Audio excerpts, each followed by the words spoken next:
Hello, everyone, and welcome to Facilitating XYZ Live. This is a really exciting special episode for us because this is the first episode that's happened after the launch of Facilitating XYZ. So a little background on that because this is so fun. Facilitating XYZ is a free online resource for all facilitators, and now it's live. So if you go to facilitating.xyz, you can check it out. And we have videos, articles, downloads, and other resources there that are completely free. And the goal is to make them useful for all types of facilitators. So if you're a facilitator in any aspect of life or work, hopefully you find it useful. And if you don't, let us know. And this is a live component of that show where Meg and I interview a facilitator and ask them questions with the goal of hopefully learning from their experience and sharing that learning with all of you. My name is Sam Killerman. I'm one of the co-hosts of this show and the co-creators of Facilitating XYZ and co-author of a book about facilitation and a lot of other facilitation-y things. And we'll allow Karen to introduce herself, but Meg, would you like to introduce yourself first? Yeah. Hello, everyone. I'm Meg Bolger. I am one of the other co-facilitators of Facilitating XYZ, and so excited that that site is live and so excited to add Karen to the mix and to finally get to connect with Karen.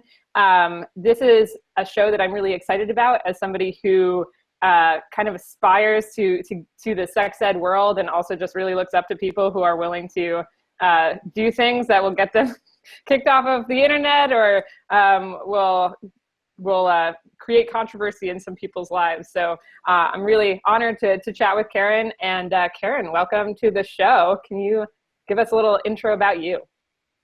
Sure. Hi, I'm Karen, and I have a PhD in educational psychology, which is not really facilitation, but I guess most of what I've ended up doing is more facilitation-y than it is teacher-y or psychology-y. I do a lot of work with Sam, and I write books, and I talk with a lot of people about sex and sexuality all over the country and increasingly all over the world. And it's really great and fun to talk with people about their experiences and to help them kind of collectively make sense of those experiences and come to some community dialogue around sexuality, which is what I feel like kind of best practices education does in the field of sexuality education. Karen, I don't know if you know what Meg was referencing, but for those who don't know, when we first tried to post this show on YouTube, we got a community strike, like a ban on YouTube's terms of service. And the best we could figure out why was because it had the word sex in the title. So we were saying a conversation with sex educator, Dr. Karen Rayne, and it's that idea of sex being so forbidden that YouTube doesn't allow us to have a conversation about sex education, I think pairs well with the name of your organization, Unhushed. And Karen, I just wonder if you'd care to talk a little bit about that mentality of trying to unhush conversations around sex and sexuality and how you see facilitation playing a role in that. Yeah, absolutely. So my business is Unhushed, and my book is Breaking the Hush Factor, and that ends up being a lot of what I do is breaking through this barrier of even having a conversation about sexuality. Is that being this illicit thing in our culture and in our world? This morning I was at a high school. I was at Austin High School meeting with the principal, and she was telling me about some of the reactions to a talk I did for parents last year, and saying that there were a lot of really conservative parents in the room, which was interesting because I didn't realize that there were conservative parents in the room at the time. I had no idea until she told me this morning, because they were all really very open and very enthusiastic and very engaged and really wanting to be there. And what the principal told me this morning was that the shift when I was in the room, she said that when she realized who had come, she was worried that they were going to not be open to the dialogue, that they were going to shut down dialogue, that they were going to be very sex negative. And what ended up happening in the moment was that we got this really beautiful dialogue going. And, what the principal and I were kind of talking over and ruminating about was just how important it is to even start a conversation that includes the word sex that feels accessible, and how hard it is to make that dialogue feel accessible on a community level, but the richness and the benefits that can come from that. And what does that look like? So I'm so interested what's the accessible part of it, and what is like an inaccessible part? Is for me, like as a social justice educator, it's often around language. Like I don't want to say, like oppression versus marginalized without like defining those characteristics for people. What is it that makes a sex ed conversation, or that sex ed conversation, like accessible or inaccessible? I think it's maybe less about language and more about emotional response.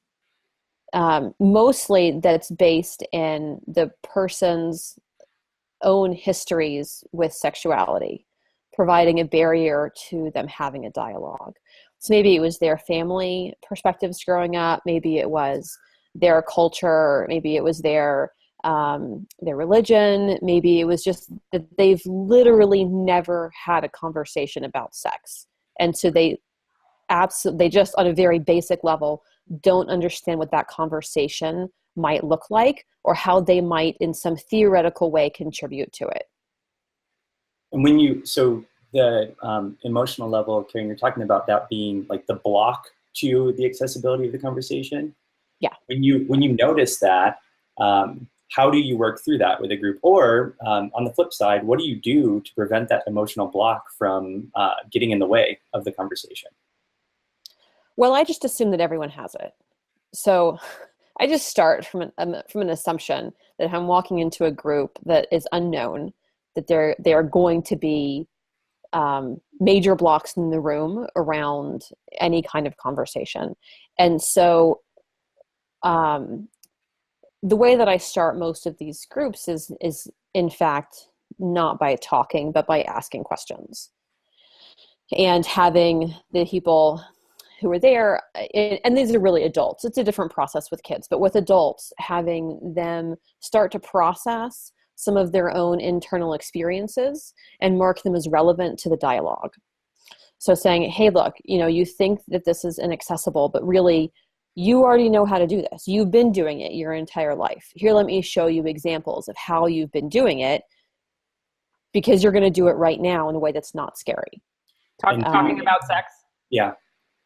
Okay.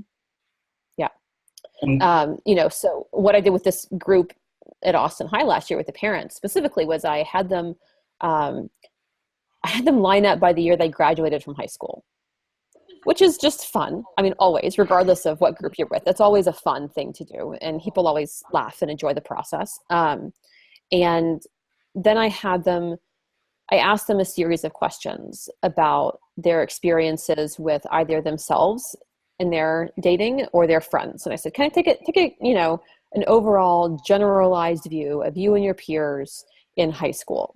And then consider the answers to these questions. And some of them I had them talk with their neighbors, and some of them I had them raise their hands for a yes or a no, and then share out in a popcorn kind of way. But to notice that this was a normal part of their lives when they were teenagers, and kind of remind them of that stage in their life rather than it being this obscure, more off-putting foreign topic that they're terrified and like almost unable to function around with their kids. Makes sense. So in a way, what you're doing is taking something that they've categorized as completely unknown to them and just pointing out that it's not unknown. You're finding that common ground instead of focusing on like the gaps, so to speak. Definitely. Well, and one of the major points that I wanted to get across is that kids these days are still dating. It's not that dating has stopped. Everyone in the group, regardless of when they graduated from high school. What about the phones, Karen? What about the phones? They're just dating their phones now. That's what that is. What about the Tinders? And pointing out that all of them had friends who were having sex in high school. That's not a new thing. It's not like all of a sudden, in 2012, the teenagers started having sex, whereas before 2012, they were all chaste. Yeah, so it is very much about, hey, like, remember, this is something you do have familiarity with. This is not a terrifying thing. You remember this. Don't think of the kids today as an other. That's great. You said that you went into, like, you go into all of your workshops just assuming that people have blocks and barriers, which, like, sounds like a well-informed decision. I imagine, like, I know that for some facilitators, and I know even me, like when I started out, I would sometimes go in being like, I'm going to assume the best of people. And like, for me, that often meant like, I'm going to assume these people aren't homophobic. And like, that was really important. Like, I'm going to assume they're not homophobic. And so we're going to be able to get through stuff, which I think is really helpful. I think it's good to assume that everybody's not homophobic, but it would have been ignorant of me to also assume that they didn't have like homophobic views or haven't been like taught in a homophobic world, right? What value do you see, and like how does it change your approach to assume that people are going to be like, I don't want to do this. Like, I don't want to do this. Like, how does that change your approach to just assume everybody's got a block? You know, I think that for one thing, and is that it allows me the emotional freedom not to be hurt or angry when I come across those blocks. Mm-hmm. Right? So if I go in saying, oh, we're going to have these great conversations and we're going to really dive into these topics really deeply, and then I get like 2 inches and I'm like, nah, block. No, I don't then have this like, oh, really, this again kind of emotional reaction to that process. And if we get like 2 inches in and we're ready to go, that's awesome. Like, what a bonus, what a perk for me as a facilitator to then be able to go to that next level. So that's a big part of it, is just managing my own process as a facilitator around a topic that is emotional and political and religious and scientific. You know, there's so many components to it that it helps me to assume that we're going to work through some blockage there. But I think that it also helps the people who are coming. I mean, I go into a room assuming that I'm not homophobic and that other people can follow suit or not, you know, mm-hmm. and that's kind of where they are, and that's great. But this is the way that I'm leading the group, and the way that I'm setting up the process to take place. So as, you know, in being in that role, I'm there to help conversation. I'm there to let them talk amongst themselves and learn from each other, and to help smooth those more difficult transitions that I might have language for in a way that the other people in the room haven't yet found language. Yeah. Just go ahead. That second part you were talking about, that's really like outcomes, right? You're talking about that mentality going into the space will actually help the outcomes be better for the group. But that first part, I wasn't expecting. You were really talking about, or the way that I heard that was like, in a way, self-care, right? It was a mentality that allows you to keep doing the work. And I wonder if you could speak a little bit more about that. Like, how do you you've been doing sex ed for a long time, and you have, while you do it in a lot of different spaces, you have consistently done it in, like, you've worked with similar groups, and age groups, parents and teens. How do you keep doing that year after year and bring the same energy and excitement to it in a way that's healthy? That's a really good question, and one I don't always feel like I have an answer to. On the bad days, I definitely feel like I don't have answers to that. One of the things that helps me in the field that I work in, which is sexuality, is that sexuality is always evolving. So I feel like there's always something new to be excited about. And whether that's legal changes, whether that's scientific expansion of knowledge, whether that's, you know, new technologies, new apps, you know, what are the Tinders these days coming to? I love keeping up with what's new in the field and bringing that into the classroom, making sure it's relevant. You know, are we listening to Lemonade, or are we listening to, you know, Britney Spears circa 97? So what are we talking about, and how do I bring that is that there's always something new. I wonder every now and then how, like, an antiquities literary teacher stays excited. Right? Like, that's all the same. At least my impression of it is that it's always all the same. But sex is always new, and there's good and bad things that are happening all the time. But that, for me, allows me to have that excitement and have that level of energy. In terms of the content, but in terms of the emotional fortitude, it's what I get back from the people who I work with. And some of that is colleagues, and some of that are the young people and the parents who I work directly with, and their feedback about the impact and the ways that it changes their lives. Yeah, I think that's a big part of it, is just hearing back from people. Oh, like, what you're doing makes a difference. What you're doing is important. What you're doing is helping the world be a kinder, saner, happier place. That goes a long way. Sure. And you said earlier, I mean, like, that idea of going in with the mentality of it may not get more than 2 inches deep, which, by the way, I can't believe this is the first time I realized how hilarious it is that you said it may only get 2 inches deep in the conversation. But anyway, when you said that, like, you also mentioned not taking it personally, like, not, if you go in prepared that it may not even, the conversation might not go well, it's not going to reflect necessarily on you.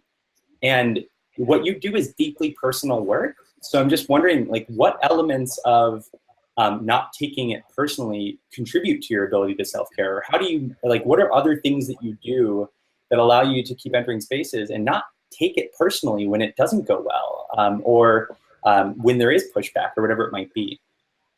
Yeah, that's something that's a question that I keep asking myself. One of my first years of teaching at the college level, maybe it was even my first semester, maybe it was my second semester, but I had what is still the most intense class on sexual assault that I've ever had.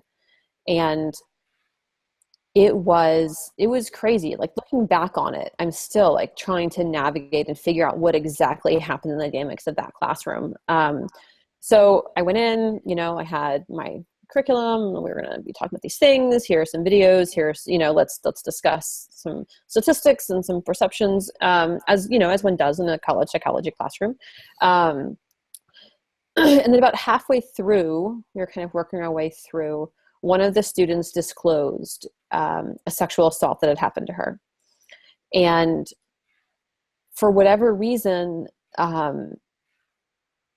every female student in the classroom ended up disclosing in the next 20 minutes. So it was a class of 25, probably 18 to 20 of them were young women, and they all disclosed, every single one of them. And it was this really intense experience. And I just came away from it wrecked. I mean, I was just wrecked, trying to hold that space in a way that I was not prepared for, that I hadn't had training on, that I hadn't expected, that I hadn't had any idea that it might possibly go that direction. Yeah. And came away from it thinking, I have to get a handle on this or I will not be able to continue. Was my personal takeaway. And then, I mean, I helped the students through lots of their own personal takeaways, and the young men in the class actually had a lot of personal takeaways that they processed with me over the rest of the semester of, like, wow, I had no idea, so there was all of that. But for me, it was really this lesson in how to hold a space for other people's experiences without being emotionally connected to those experiences, to provide emotional connection without being, in a way, tied to those painful experiences in the way that all of us do. Anybody who works or even brushes up against sexual pain has to learn that process. And the people who that's what they do 24/7 when they're professional worlds, I'm not there. That's not something that I yet have the skill set to do. But I feel like it's similar, right? So I'm there to hold process. I'm there to support the people who are there and whatever it is that they're bringing to me in need in the moment. And so whether that's processing, 18 to 20 sexual assault histories in, a 20-minute time frame, or whether that's, no, I can't talk about my child having sex because I refuse to admit that that's a possibility, or whatever that block is, wherever it is the group needs to be. What I've learned, what I continue to learn, is that that's what, as a facilitator, that's my role, is to be there for that process. That is the most intense experience.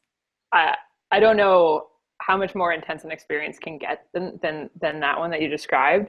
And what I was thinking, a lot of different things when you were sharing that. And like you said, you had no training for that. And part of me is like, I don't know if anybody has training for that, but like how little facilitation training most of us get before getting in front of people is incredible. And then also like the amount of good or the amount of harm that like could have happened, right? Depending on what was said next in that space. It's just like, talk about like risk factors. One thing that I was thinking was, like what would I have done in that situation? And I was thinking like, I don't know how quickly I would have just thrown out I would have been like, and my agenda should be shredded like in this first moment, right? And just been like, so we're just going to have a dialogue circle and try to like just have feelings heard or like something completely different. Like, and at the same time, I would have been like, I don't have any preparation to do any of this. So how do I now deal with what's in the room, like honor what's in the room and acknowledge that I don't have the skills that I want to have in order to do that? How did you navigate that? Or how would you, like, even just reflecting back, like recommend navigating that kind of decision-making process? I would say that one of the things that I do in many areas of my life, that I did, I think intuitively in that moment, and I've now come to verbalize in a more concrete way, is just slow down. For me as a facilitator in that role, I have to slow way down. And no one, the likelihood of harming or being problematic in the next thing you say drops as you slow down. And, there's no harm in silence, right? Like if we're just sitting there for a minute while we all take a minute to really internalize things that have been said, that's not going to be a bad thing.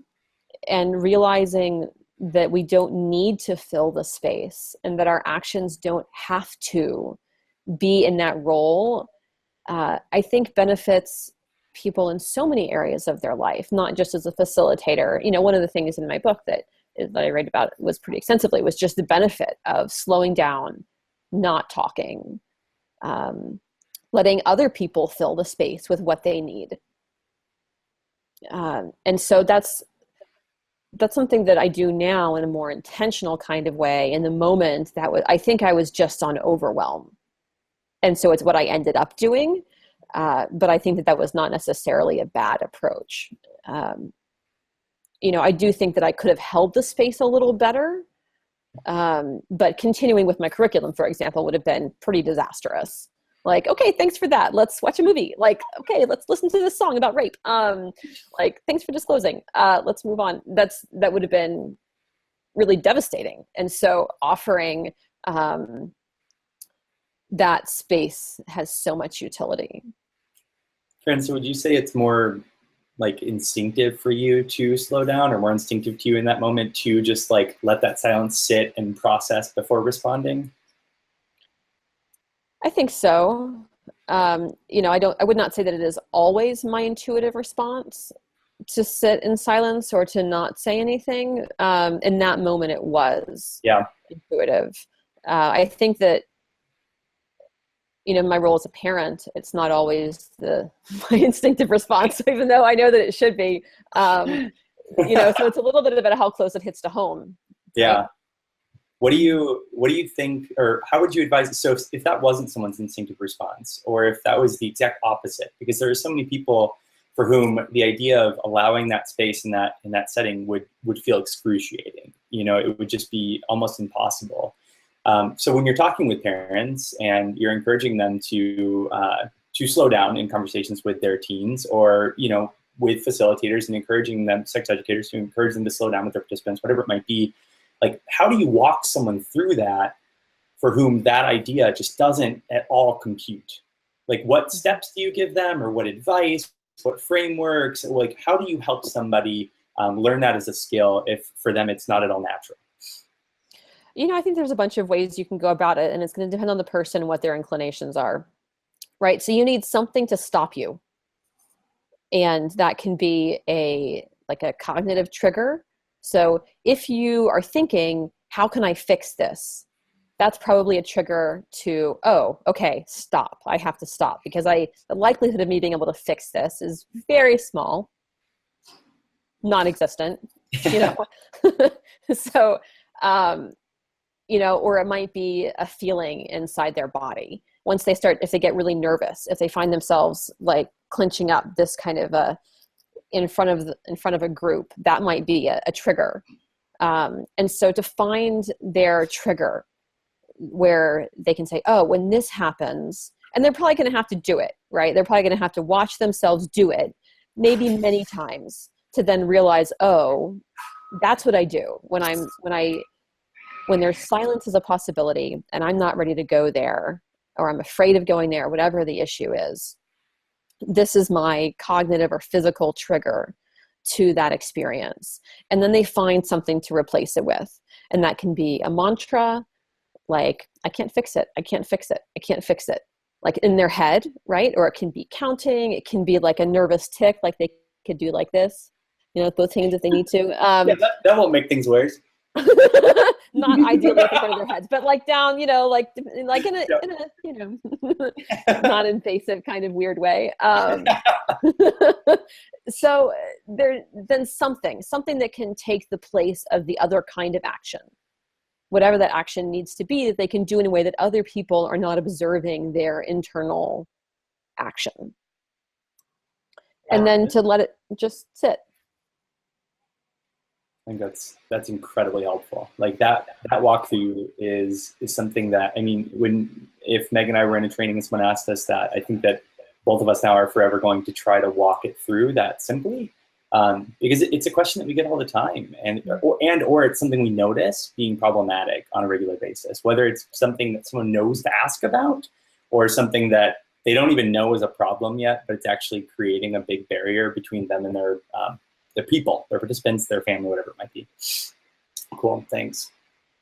I think one of the things that, and a phrase that like both me and Sam use a lot, but I think is unfamiliar to some new people to facilitation, is holding the space. And you mentioned like, I wish I had held that space a little bit differently. And I'm wondering if you can speak more to like, what do you see as like, I'm holding the space, or like, I did not hold that space? Like, what is the difference between those two things? And then we can move from that very intensive facilitation if you want to, or if there are specific things that you're like, I wish I had done that, and that would have really increased my capacity to hold that space. Those are kind of my two questions on that. That's so interesting. I'm realizing that I've never tried to define that phrase. I haven't either, and so good luck. I'm like, oh, this is going to be helpful. You're like, I'm taking notes. Yeah. Okay, so holding the space.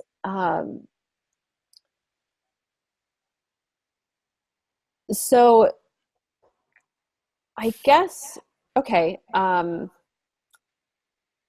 I think of it as having my hands cupped open and everybody there in an emotional and intellectual and physical way, right? So I'm not like this.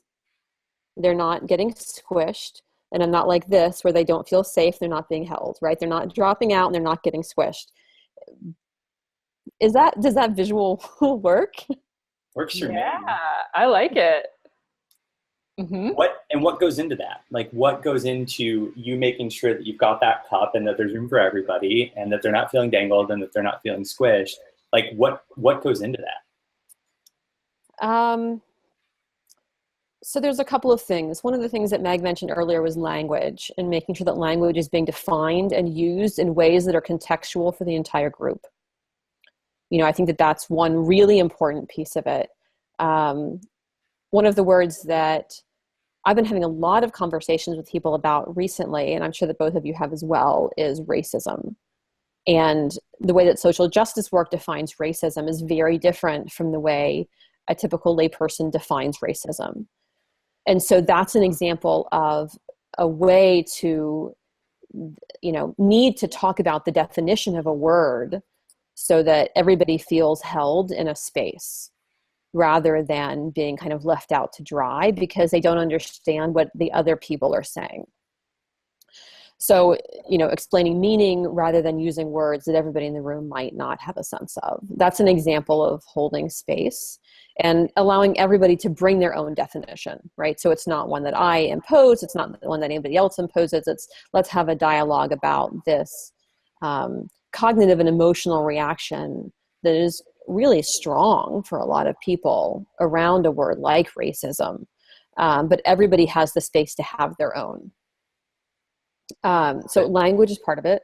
I think responding to emotional distress is part of it. And supporting the group and responding to emotional distress within their group members. That's part of holding space. Making sure that the conversation doesn't go too deep, making sure we don't dive in past that 2 inches if the group is at that 2-inch place. That's a part of it. Those are my thoughts right now. I would love to hear either of you. Do either of you have reactions or additional thoughts on that?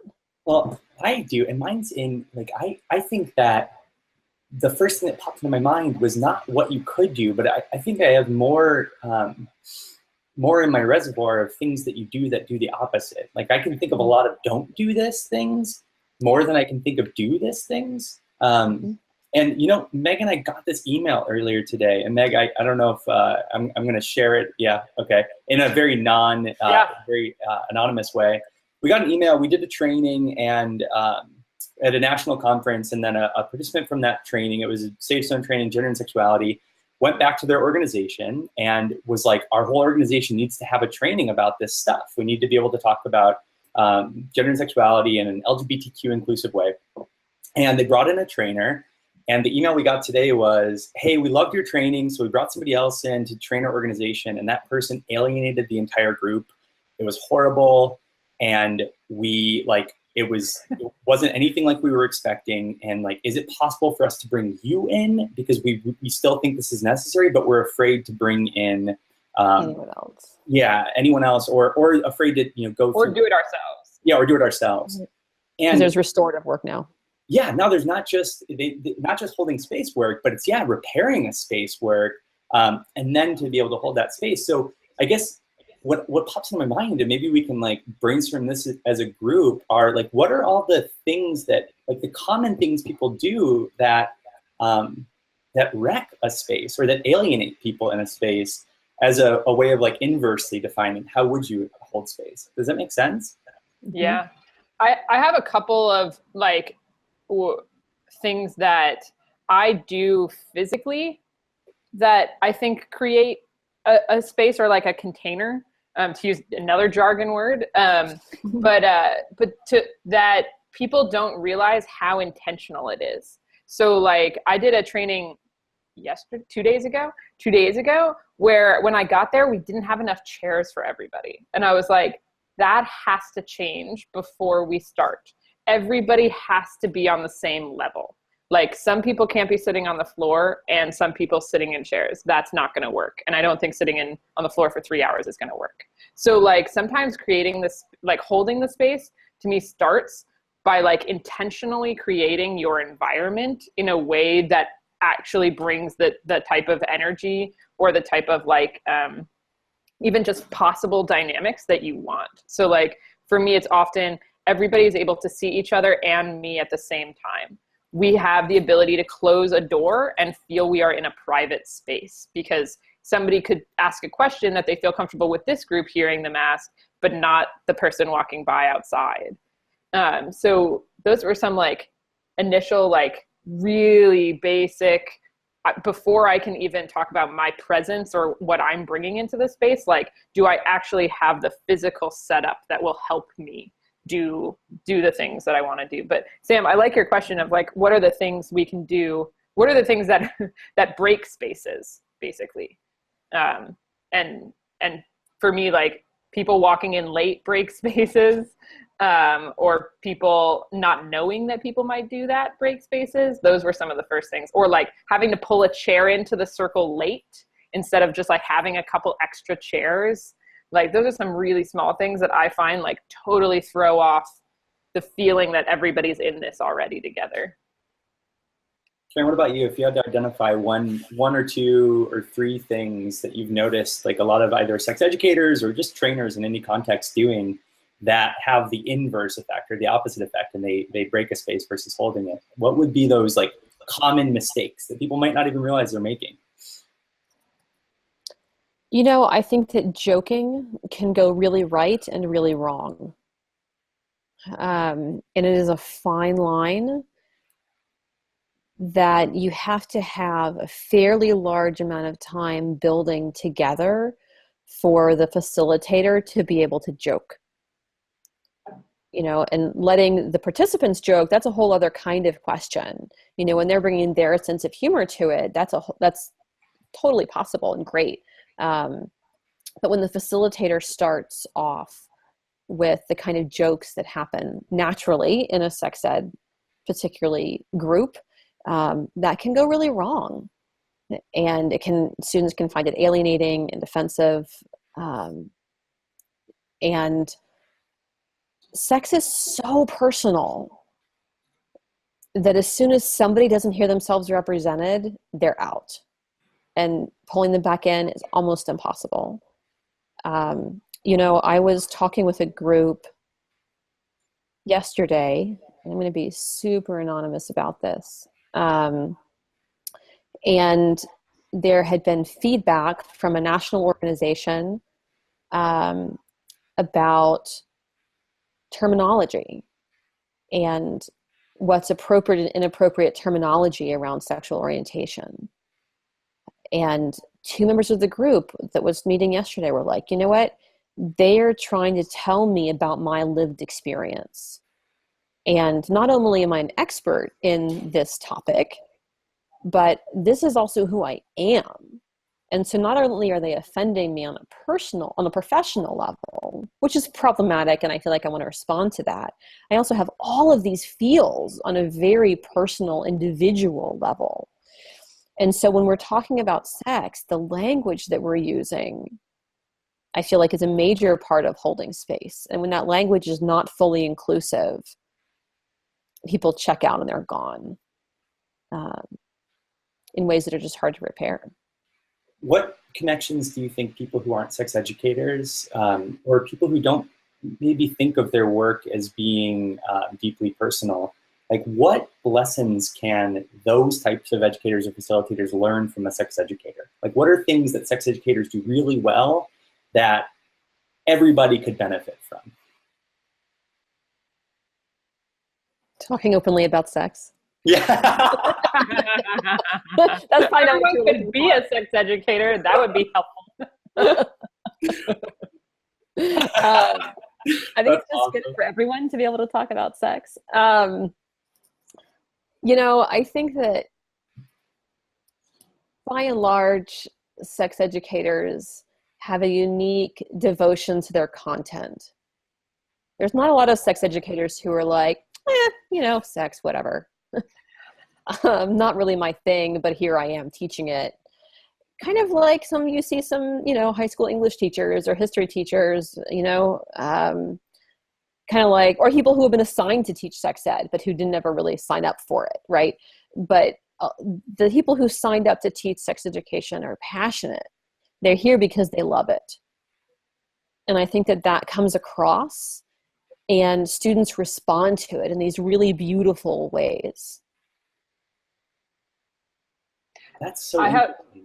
Well, yeah, I mean, like, I couldn't agree with you more. And I mean, maybe even to a detriment. Some sex educators are so passionate about the material that they may not have any sort of like skills or prep around the engaging a group in that material, but it still can work because that passion is so clear, or sometimes it doesn't, right? But that's so interesting. That's a very good defining characteristic. Meg, what were you gonna say? I was gonna say something kind of along those lines of like, so I find sometimes people who are so passionate about their material and who are like, oh, if people don't walk away understanding the importance of this, like it's going to be so personally and professionally crushing because I know how important it is, that they are really like, either they're gonna rock it or it's gonna be terrible, and there's nothing in between, because either the group is gonna be super with them or the group is gonna not get it and they're gonna feel crushed. So like my thought was, I don't know if it was a question as much as like a pushback of like, do you find sometimes that people who are so passionate about their content don't know when to be like, I'm not gonna get to all of it, so we're gonna do this one thing. Like I can't imagine that we're still using this 2-inch thing. I love it. But like that 2 inches is okay. We don't need to get into more content because this group isn't ready. Because I find sometimes people who are like content just, oh, they're so in love with their content and passionate about it that they're unwilling to stop because they want to get to everything else. For sure. It can definitely be both a pro and a con in a facilitator or a teacher. And I think that's where training comes in. But I think that as a group, like that's, if we're going to err towards not caring about your content or caring about your content, I would rather that people err towards caring. And then that we focus that and target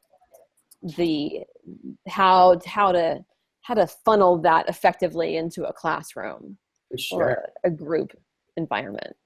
Yeah, and I mean, and it connects back to something you were saying earlier, where like how you maintain your excitement is the fact that the field is always evolving and there's always something new to be learning. What's funny is that like you just kind of disclosed your passion for the material indirectly in that, like in the way that you keep being excited about it. So yeah, whatever you're facilitating or whatever you're training on, if you can have like a deep passion for it, or if you can keep learning about it, whatever that might be, that might really help you connect with your group. I love that. Karen, something that, another side of that, like doing this for a long time or deeply caring about it, and something that I know you're really good at is how do you handle like the fact that sex ed, while you may do it for a long time, the fact that every situation is so different and you can sometimes be asked questions that are so out of left field or even like out of this universe.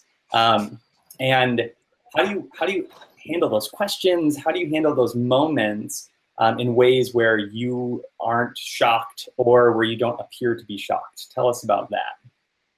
Yeah, this is something that we've talked about a lot, and it's something that I do a lot of, is answer people's questions. And it's super fun. I love it. It's one of my favorite parts of the job, is to just answer people's questions. So Sam and I actually have a whole show built around Sam being funny and accessible and me answering people's questions. And then I go into schools and I just answer middle school and high school kids' questions, just whatever they are, sometimes anonymously, sometimes not. And part of it is that I've just answered so many questions that, there's just a level of, okay, I've kind of got them all, right? Like, I don't know what you're still going to be asking me, but the likelihood is that I've answered something like it. So some of it just comes from experience in the field and being exposed.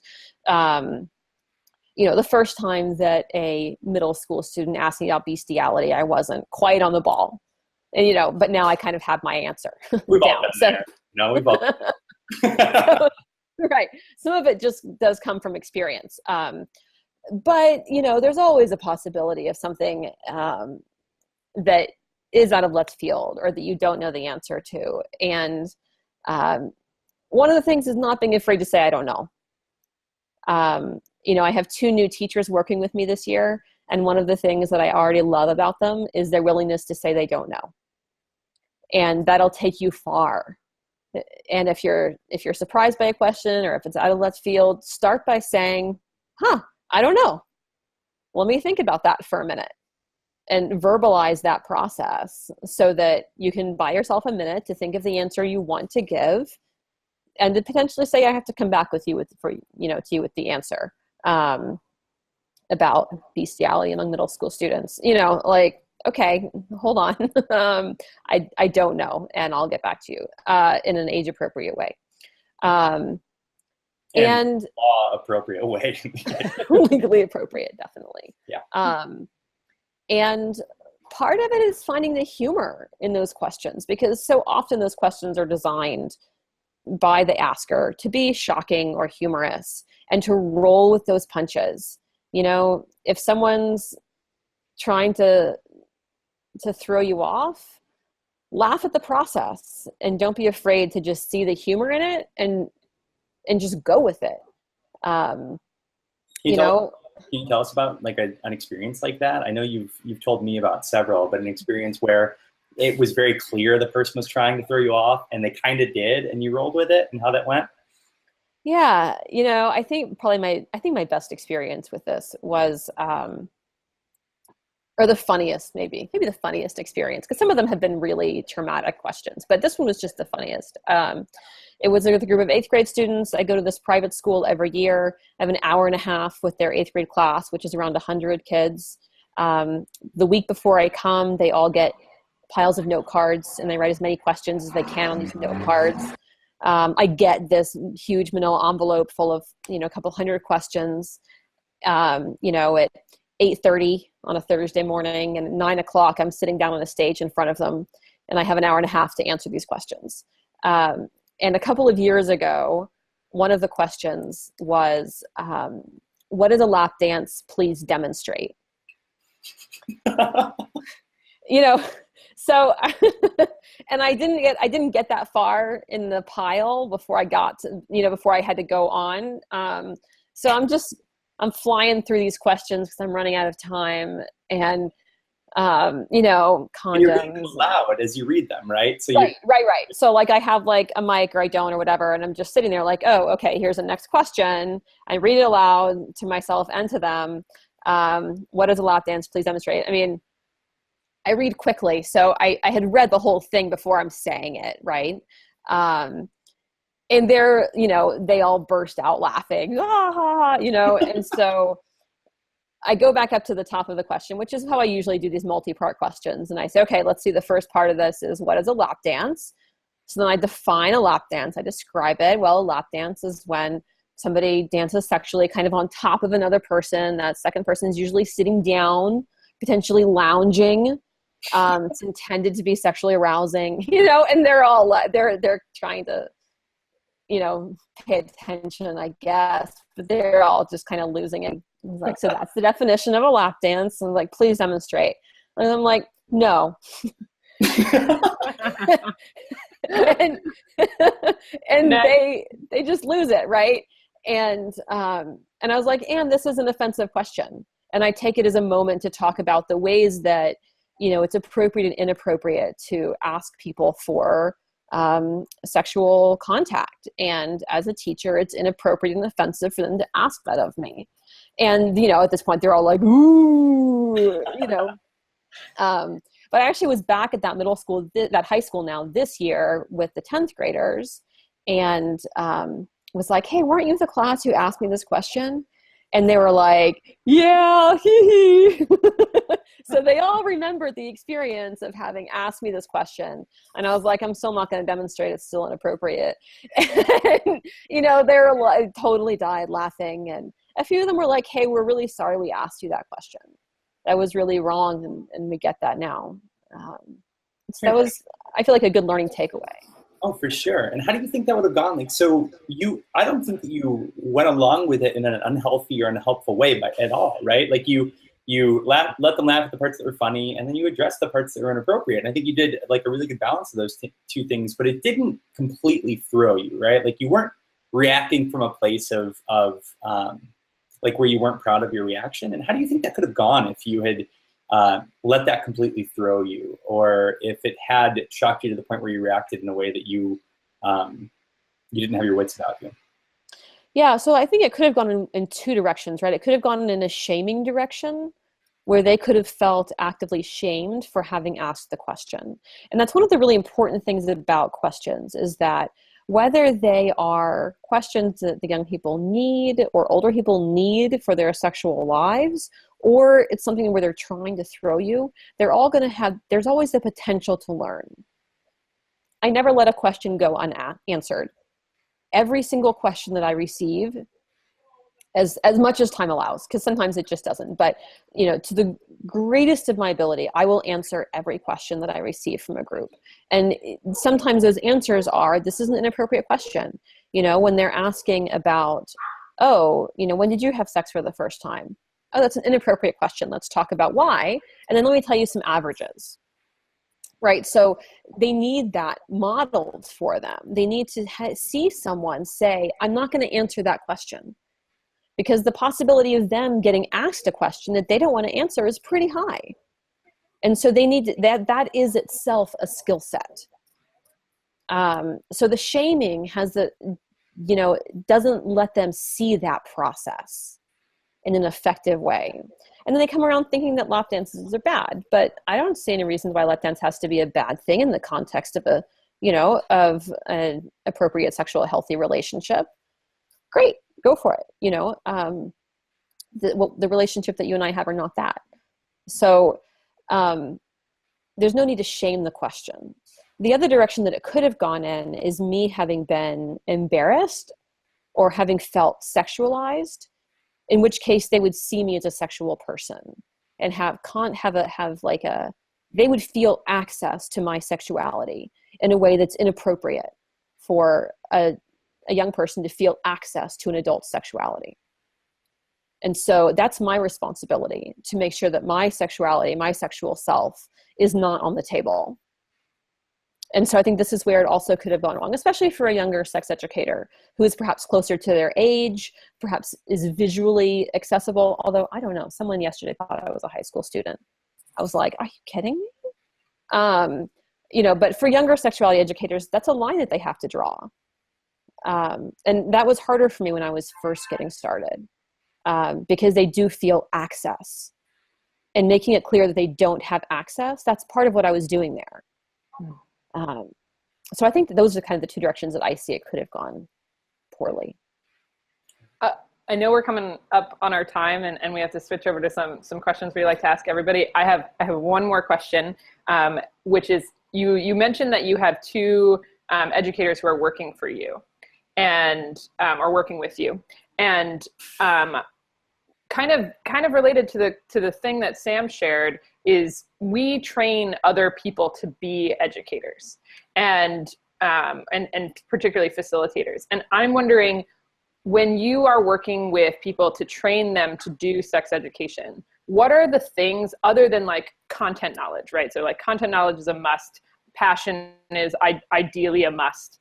But like in terms of their demeanor or their abilities as facilitators, what do you really try to either get across or look for when you're like selecting somebody, a great sex educator or a great facilitator? Like, what are the things you look for or are trying to foster with them? That's a great question. Well, like I mentioned, the willingness to say they don't know something, that's high on my list. That might be the first thing on my list. A propensity towards laughter, just humor, just accessibility to that place inside them that's filled with joy and laughter. So like that's a really important thing, both as a colleague and as somebody standing in front of a group of young people. I think accessibility to young people, they have to believe themselves to be accessible to young people. I worked with somebody in the past who didn't believe himself to be accessible. And so he wasn't, right? And I kept trying to figure out what the problem was. But ultimately, at the end of the day, the problem was just his belief that he wasn't. And then something intangible. There's something that I haven't been able to name yet. But I've worked with people who have it, and I've worked with people who don't. And it doesn't seem to be tied to gender identity, it doesn't seem to sexual orientation or age. But there's something about the way that someone physically inhabits a space that I'm still trying to name. And it just makes the entire experience a little painful when they don't have it. So the claw, as it were. Yeah, try talking to me again in 5 years and we'll see if I've figured it out. Okay. Great. Karen, what we're going to do now, and the way we like to end these chats, is with a bunch of rapid fire questions, and we're going to ask these quickly, and you are welcome to answer them in whatever way you'd like. They can be long answers or short answers. We're just not going to do any follow-ups. Cool? Coconut oil.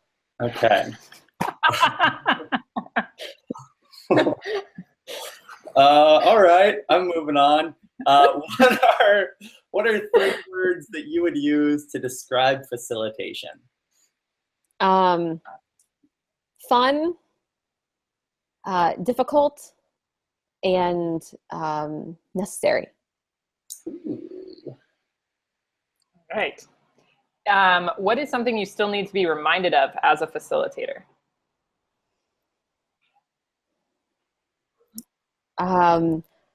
I have the skill set to do it. Interesting. Really, this is so hard because I want to dive into all of these. Okay, if you could pick one ground rule or a group norm to apply to the entire world that everyone in the world would have to follow, what would it be? Ooh.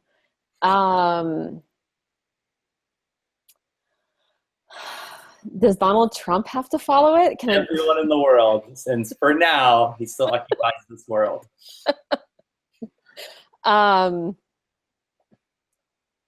Be kind. Nice. What stresses you out as a facilitator?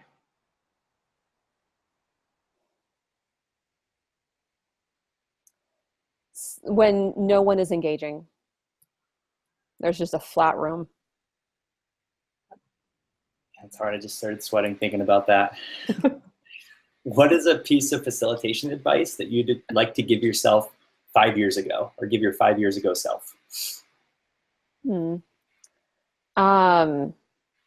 Write more. Interesting. Yeah. Okay. What is a unique place you've facilitated or you've done a facilitation?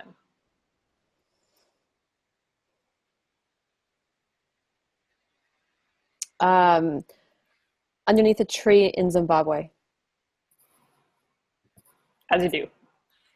As you do. It sounds pretty magical, just because I like the way that the word Zimbabwe sounds. Okay. What's a not directly facilitation related experience that you think every facilitator should have? Coming out. Great. Dang, that is a good one. It's such a good one. Okay.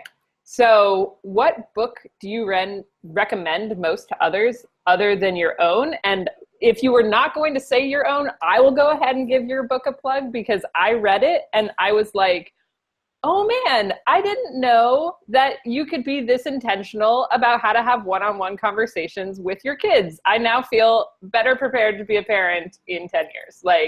And I wanted to hand it to my parents and be like, did you know you could do this? Because you can, still can do it. So I'm just going to go ahead. Breaking the Hush Factors, great book, and it's a wonderful secret facilitation book. But now I want to know, what books would you recommend to others? Specifically about sex or about facilitation? Period. Anything you want. What book are you like, oh, you got to read that? I loved Sex at Dawn. I think that it challenges a lot of our cultural beliefs. I know there's a lot of disagreement about the validity of the book, but I don't really care. I feel like reading it challenges in really effective ways. Do you have any online resources that you think others should check out? These could be sex ed related, facilitation, pedagogy, teaching, whatever. You know, I think that having a really strong curiosity and willingness to search, like literally like do your Google searching, is what I would most thoroughly recommend.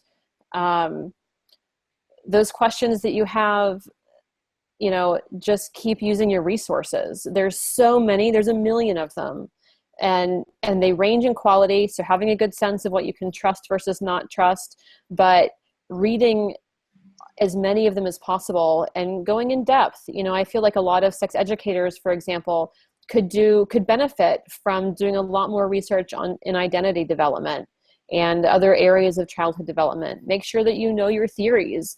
You know, have a good sense of Maslow, have a good sense of Erikson, have a good sense of Vygotsky, as a way of bulking up your process and expanding your, you know, your capacity. So when we're talking about content, so often we talk just about sexuality, but human development, I feel like, is this undergirding of sexuality that's not quite paid enough attention to.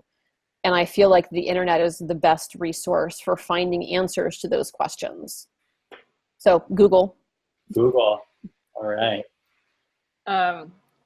So you kind of just did this, but let's give you another shot, because just in case you got more. What is one piece of advice you would give to anybody who's listening or gonna tune in later?